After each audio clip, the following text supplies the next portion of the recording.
All right, welcome back to another tutorial video for Precision Baseball. In this video, we're going to talk about what to do when there's a hit and we have runners on base. So how do we handle base runner advancement with runners on base after a hit, not after a ground ball or fly ball? So in a previous video, we talked about hit direction. So let's just go ahead and roll. We'll say we have a single, we have a runner at first base, and we have a, well, we only need one of these. So we have a 7. So this is a ground ball to right field. And we're using the simple, we'll use the simple version first. So this is sort of the simple or basic hit direction and runner advancement. So we have a ground ball to right field. We have a runner at first base. Now, obviously the runner goes to second base for sure, right? But is there more that can be had? Because it's more realistic that on a hit to right field, it's possible for a base runner to go first to third, especially a very fast one, right? So at the bottom of this, we have runner advancement on singles to the outfield. We have first to third, and we have second to home. So this should help you a little bit with singles for sure. With doubles, and you're using the simple one, you can just do 2 bases for everybody gets 2 bases. And then if you want to try to score from home or from first to home, then you would just roll and do the base runner advancement roll, like where you're challenging the outfielder, that type of thing. So you could do that. That's sort of a very basic way to do it. A triple obviously scores any runners that are on base, and a home run, same thing, is going to score any runners on base. So doubles are the only thing that you would have to worry about. For singles, though, there can be some more leeway depending on how fast the base runner runs. So this chart here, we have a couple of different things. So one, we have a location down the left field or the left hand side. So let's say we're looking at a first to third option because we had a runner on first, not second. We have a location here, so where the ball was hit. That's why it's really important for us to figure out where the ball was hit. And then we also have these numbers up here. These represent the base runners running values. So how fast is the runner who is on base, at least the lead runner? At this point, we have one runner at first base, and we're trying to see, is he going to stop at second or is he going to advance to third base? So let's say that our base runner is, who would be before? Our base runner is Adam Pyatt. So Pyatt has a run rating of 0. 0 just means perfectly average. 0 is average when we're talking about these fielding and base running values. So what we want to do is we want to check his run rating. The runner at first, it's a 0. I actually need to fix this. This is a very complicated way to say 0. 1 to minus 1 is 0, basically. Because I don't have decimals on here. This was like an older system. So we have a 0 rated runner. We have a ground ball to right field, so we already figured that out. So we look at right field, and we have a 0, and then we cross-reference those, and it says yes. Now when we look at our key, which is right here, yes means that the runner advances automatically. No means that the runner cannot advance. And a question mark means it's the player's decision to advance the runner or not. So then you use the extra base tag up run sequence where you figure out the outfielder's range and arm and all that kind of stuff. So here we have just a simple yes.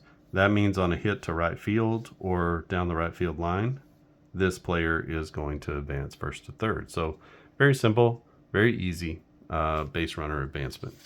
Now the more complicated version of that works the same way. And what we have here is you can use either that simple sheet to figure out the hit direction, or you can look here. So we have a 6. This is a ground ball to left center field. We're going to find out who picked up the ball. It's the left fielder.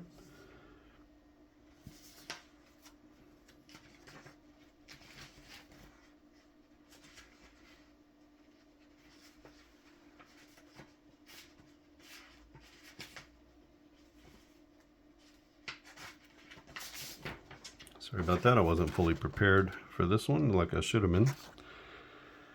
And then we have a ground ball to left center field. And then this is a much more advanced version of that simplified sheet that I just showed you. Now this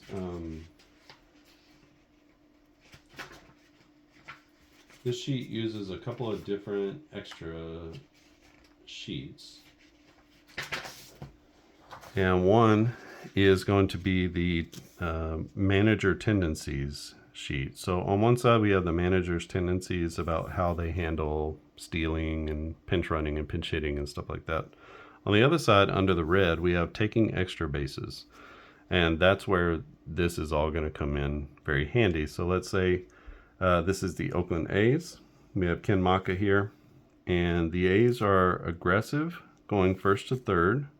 They're also aggressive going first to home, aggressive second to home, and also aggressive with trail runners. So that's really key and important information to know. In fact, it's so important, I typically just make a note at the bottom of the score sheet that each team, whatever their aggressiveness is for each of these, and kind of shorthand that. And so I'll have that whenever the moment comes up and I don't have to keep referring to that sheet. So I'll just sort of use that manager tendency sheet as a reference sheet more than I do for actual gameplay. But it is important to have that for this particular situation. It comes up a handful of times a game, depending on how many hits are given up in the game and how many runners obviously are on base.